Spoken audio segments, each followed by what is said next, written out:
O último voo das borboletas é uma daquelas coisas que você com certeza não iria atrás se não fosse por um canal grande que também trabalha como editora tivesse feito ele lançar aqui em território brasileiro.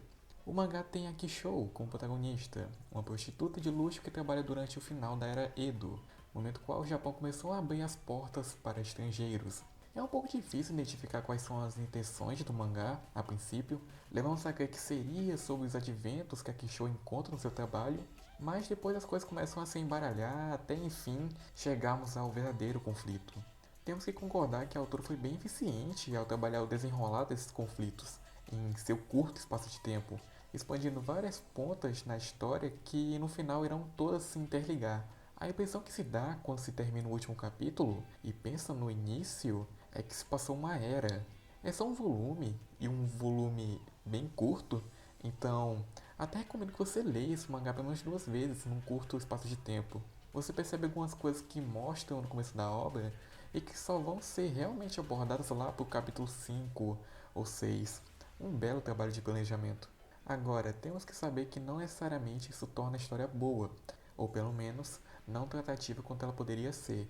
Os primeiros 3 capítulos são bem chatinhos, investem em umas tramas desconexas para trabalhar a personagem da Kishou, mas só tornam o negócio ser um pouco mais distante do que ele quer ser. Eles são importantes para a construção do mundo, sim, mas para fins de entretenimento eles não são muito bons. Aproveitando o gancho sobre a construção de mundo, no segundo capítulo, a Kishou recebe um cara que é lealista. Os lealistas eram um partido com uma ideologia anti-estrangeirista na época. E ele fica muito incomodado depois que a Kishou usa um hobby que tem um navio holandês estampado. Como eu falei no começo do vídeo, que nesse final da era Edo, o Japão passou a receber habitantes de outros países, incluindo os holandeses, que tem muita presença nessa história. O mangá em si toma como um de seus papéis o representar aquela época, mas a mangaka toma muita liberdade em algumas escolhas narrativas, como por exemplo o Dr. Toon, que é baseado numa pessoa real. No pós-fácil, ela até pede desculpas caso algum familiar tenha se sentido ofendido com alguma coisa. E com a representação das casas de prostituição, que são mostradas como um lugar harmonioso, sem nenhuma exploração ou competição. Realmente, algumas casas tinham condições muito boas na época, mas outras eram um verdadeiro inferno. Eu acho que essa representação pode até ser um pouco irresponsável, mas levando em vista a classificação etária desse negócio, imagino que qualquer um já é bem grandinho para conseguir ter um senso crítico sobre as coisas. De todo jeito, eu recomendo muito que vocês leiam o pós-fácil dessa edição, que eu acho muito importante que vocês entendam sobre os motivos da autora de fazer isso. E aí você vai entender que as justificativas são bem concretas. Aliás, é até bem engraçado que um mangá que passa quase o tempo todo em uma casa de prostituição tem quase nada de cenas de sexo. E as que tem são bem rápidas e você não vai conseguir ver nada muito demais nisso. Agora, nudez tem, e tem bastante.